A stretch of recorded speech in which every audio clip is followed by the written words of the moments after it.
Aujourd'hui, nous allons étudier les inéquations. Pour commencer, qu'est-ce qu'une inéquation? Une inéquation, c'est une inégalité, c'est-à-dire que nous aurons le symbole plus petit ou bien le symbole plus grand.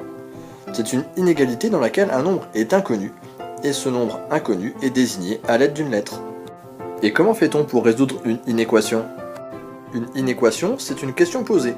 Par quelle valeur doit-on remplacer l'inconnu pour que cette inégalité soit vraie? Résoudre une équation, c'est donc répondre à cette question. Les valeurs qui rendent vraie cette égalité sont appelées les solutions de l'équation. Première méthode, tester l'inégalité. Nous allons prendre l'inéquation suivante, 4x moins 2 strictement supérieur à 9 moins 2x. On cherche un nombre qui rend vraie cette inégalité.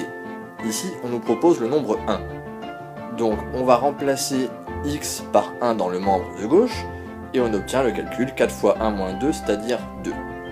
Même principe, on va remplacer x par 1 dans le membre de droite, 9 moins 2x, donc 9 moins 2 fois 1, qui donne 7.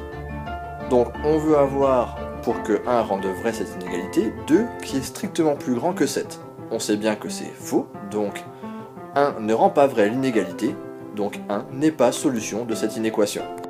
Nous allons utiliser la même inéquation, et cette fois-ci nous allons voir si 4 est une solution de l'inéquation.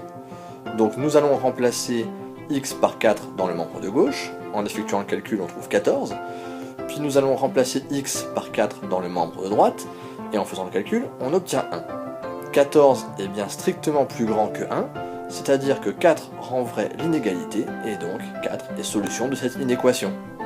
Cette méthode fonctionne, mais elle n'est pas très efficace. Nous allons peut-être trouver des nombres qui rendent vraie l'inégalité, mais pas tous les nombres qui rendent vraie l'inégalité.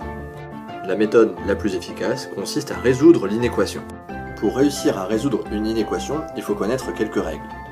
La première est qu'on ne change pas le sens de l'inégalité en ajoutant ou en enlevant un même nombre aux deux membres de l'inégalité. Règle numéro 2, on ne change pas le sens de l'inégalité en multipliant ou en divisant les deux membres par un même nombre strictement positif.